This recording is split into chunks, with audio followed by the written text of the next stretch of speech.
La plupart des prédateurs sexuels qui contactent des enfants envoient des photos de leur sexe et se masturbent derrière l'écran. En général, on va répondre Burk, mais c'est dégueulasse, mais pourquoi tu m'envoies ça? J'ai que 12 ans, je te rappelle. Ça freine pas, au contraire. Mais tu dois apprendre, tu es une grande fille. Voilà comment ça se passe.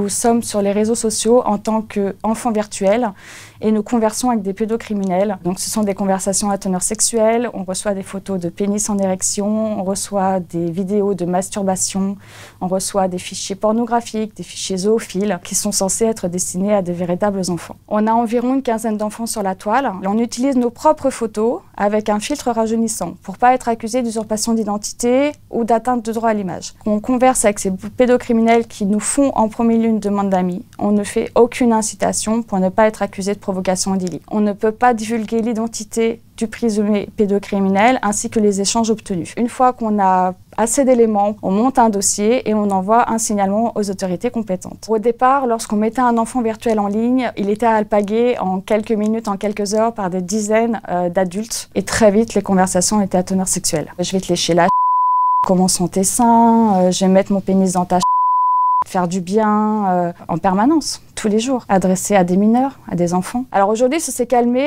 On suppose, et on l'espère à la fois, que c'est dû à notre présence et à notre médiatisation. L'INA, je l'ai créé en mai 2019. Au bout d'une heure, j'avais déjà plusieurs demandes d'amis. J'avais été quand même stupéfaite de voir autant d'adultes qui prennent contact avec moi. J'avais beau dire que j'avais 13 ans, ça ne les repoussait pas, au contraire. Et puis, il y a eu le jour où j'ai reçu la première fois un pénis en érection. Je suis une femme, je suis une mère de famille. Je vous avoue que la première fois que j'ai vu ça, voir une verge qui trône sur l'écran de mon téléphone, ça m'a mis un peu mal à l'aise. Ensuite, j'ai reçu la première vidéo de masturbation et puis c'était 1, 2, 3, 4 et c'est devenu mon quotidien. On se fixe des limites dans le sens où on doit être en accord avec la loi pour pas créer de vice de procédure. Donc, on doit en permanence repousser en fait le prédateur, repousser ses avances. Donc c'est pas un jeu ce qu'on fait, c'est très strict. Pour nous, un client, c'est un pédocriminel. Moi, j'en ai tout le temps des clients. On en a tout le temps. Est-ce que ça veut dire que là, pendant qu'on se parle, vous pouvez recevoir des messages d'un pédocriminel? Pour rendre ce profil d'enfant crédible, il faut être connecté à des heures auxquelles sont connectés les enfants. Là, je suis censée être en cours, donc non, mais lorsque je suis connectée à la sortie de l'école, oui, bien sûr. Il y a les pervers, ceux qui vont parler de sexe au bout de 3 lignes et qui vont rentrer dans le sujet, et les faux anges gardiens, ceux qui vont manipuler l'enfant. Et ça peut prendre des semaines, voire des mois, mais le but final est le même, c'est d'avoir des photos de l'enfant nu, de faire des propositions sexuelles, jusqu'à des propositions de rencontre, voire des kidnappings. Ça va très loin. Dans certains cas rares, nous recevons des images à caractère pédopornographique. Ces individus nous envoient ces photos pour nous inciter à faire de même, pour expliquer que des relations sexuelles entre enfants et adultes, c'est possible, ça existe, c'est affreux. Et donc, lorsqu'on en reçoit, on les supprime évidemment, puisqu'on ne peut pas être en possession de ce genre de clichés.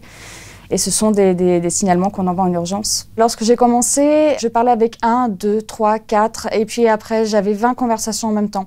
C'était une activité qui devenait addictive en fait, parce que je voulais à tout prix tous les arrêter. Il faut se rendre à l'évidence, entretenir 20 conversations avec des criminels, c'est juste psychologiquement impossible. Donc on limite ce nombre à 3, 4 au maximum. Je suis tombée dans une paranoïa, je voyais des prédateurs sexuels de partout. Quand je suis avec mes enfants dans un parc, je vais les imaginer derrière un bosquet. Sachant qu'ils sont partout, je les vois partout. Nous ne chassons personne, ce sont eux qui chassent les enfants sur le net. En fait, là où il y a un système de chat, il y a un prédateur sexuel. Donc ils vont être sur les réseaux sociaux, sur les jeux en ligne, et le plus dangereux, c'est ceux qui se font passer pour des enfants eux-mêmes. Tous les algorithmes en fait fonctionnent de la même manière, on est un petit peu sur Insta, on est un petit peu sur Snap aussi, on essaie d'être de partout. Il va falloir que Facebook explique comment leur algorithme permet de mettre en lien des mineurs avec des majeurs. On a reproché à la Timour d'être des hors-la-loi, de faire le travail de la police. Et nous, la Timour, on a démontré que notre travail était légal, que nos éléments étaient recevables et que ça a permis la condamnation de nombreux individus. On aimerait avoir un statut, un cadre, quelque chose qui permette en fait cette collaboration qui existe déjà, mais qu'elle soit effective pour que les dossiers avancent plus vite. On a créé un mouvement citoyen. On a permis plus de 75 arrestations, 36 condamnations, des procès à venir, des enquêtes en cours, des chasseurs d'enfants appréhendés. On a fait condamner des individus qui ont pris du sursis, qui 2 ans après recommençaient, retombaient sur nous, qu'on re-signalait. On milite aussi pour le durcissement de ces peines, et puis au moins que les peines qui sont en vigueur, qu'elles soient déjà appliquées, qu'on puisse commencer par là déjà. On voudrait que les enfants soient plus protégés, qu'il y ait plus de prévention auprès des parents surtout. Il faut que les parents aient un contrôle permanent sur leur vie numérique. Lorsqu'on apprend à un enfant à faire du vélo, on lui inculque le code de la route. Internet, c'est pareil, il y a des codes. On ne donne pas son identité, on ne donne pas son adresse, on n'envoie pas une photo de soi. Il faut avoir un compte privé, on ne parle pas à des inconnus. Steven Moore a rencontré M. Emmanuel Macron en 2019 à La Réunion, qui nous avait promis qu'il mettrait un cadre légal en place, qu'il avait besoin de lanceurs d'alerte tels que nous pour protéger nos enfants. On est en 2023 maintenant, rien n'a évolué dans ce sens. On demande des actes aujourd'hui.